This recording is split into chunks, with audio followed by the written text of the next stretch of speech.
affirmative action, Dr. Kelly Sanford. Dr. Kelly Sanford is in the Dr. Sanford in the Department of Sociology at Tennessee State University, and of course with Dr. Sanford is Miss Laverne Walker.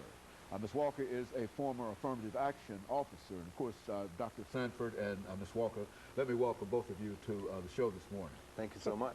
And to talk about a very, very controversial topic, and that is affirmative action.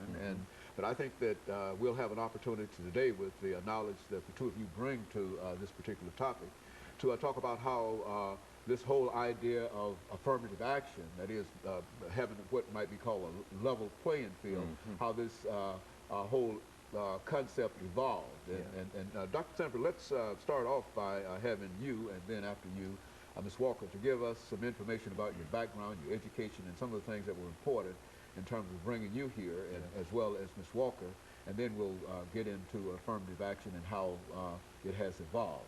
Okay, very good. And I would like to thank you again for having us both here today. This is a very important issue. I am, again, EKSanford, Associate Professor in the Department of Sociology at Tennessee State University.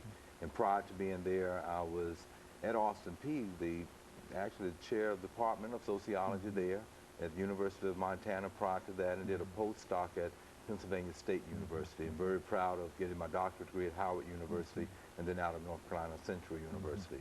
One of my research areas are indeed in the area of race ethnic relations, medical sociology, political sociology, and family. Very good. Yes. Ms. Walker. Well, I originally came from Charleston, South Carolina, and I ended up in Tennessee with my degree from Fisk University in sociology. And I went west to Albuquerque, New Mexico, and started my career there as a social worker, and transposed those skills into human resources skills in the aerospace industry in California.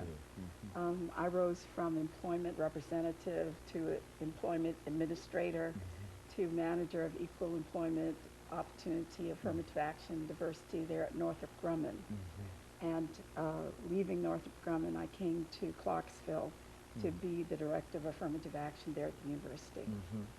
And so both of you have been involved with affirmative action for quite a while. Is that, Dr. Sanford, what we'd like to do as we explain to the audience this morning, Ms. Walker, what we'd like to do is to talk about affirmative action. And let's have the two of you, with the knowledge that you have, during this part of this first segment, and of course going into the second segment, to talk about what we mean when we talk about the evolution of affirmative action. Exactly what are we talking about? Okay. Well, when I talk about this issue on affirmative action, I always like to put it into a historical context. And I think in many instances we have some misconceptions about this affirmative action policy because the general public, even educators and lawyers, have a misconceived notion about the historical backdrop of it. We've come out here in America of 244 years of African enslavement, 81 years of Jim Crow laws, leading into a segregation movement that then led us into the need to have this so-called equal opportunity or a fair opportunity of access. And throughout that first 100 years, I would say around 1640 is quite unusual, but Dr. Kenneth Stamp, in his book entitled The Peculiar Institution, looked at this 1640 as a time when indentured servitude was present here in America. And at that time, in a unique way, they started to look at people of African descent in a different way because of pigmentation. And from that time on, leading into the Dred Scott case of 1857, the Civil War, leading into another landmark Supreme Court decision of 1896 with Plessy versus Ferguson that made things so-called separate and equal, and we all know it was indeed unequal. That then led to one of the shows that you've done in depth, the 1954 Brown versus Board of Education. And it was out of that time period that Reverend Dr. Martin Luther King galvanized the country into this civil rights movement that brought about a lot of change.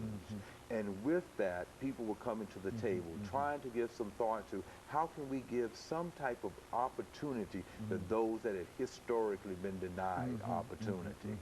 Okay, and of course, Dr. Sanford, we're getting ready for our first commercial break. Now, Ms. Walker, when we come back, we're going to have about 8 or 10 minutes, and we want you to sort of within the same context that Dr. Sanford has laid out, to give some statements in reference to affirmative action, and then we'll have an opportunity to talk about how it evolved. And that way we'll be able to sort of pull all of this together at the end of our third segment. And we'll be back with our audience following this very, very short commercial break.